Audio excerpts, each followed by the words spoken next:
Welcome to Fluent Phonics. Today, we will focus on mastering the pronunciation of the word dislikes. Dislikes.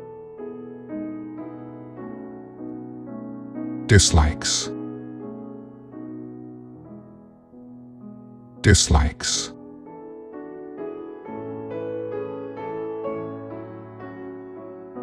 Here's an example of how one might use it in a sentence.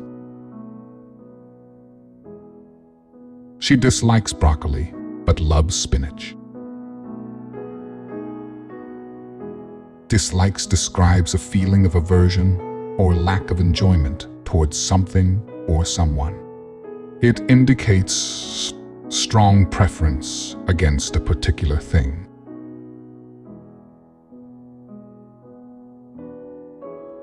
Thank you for your time. If you enjoyed this, please like and subscribe for further content.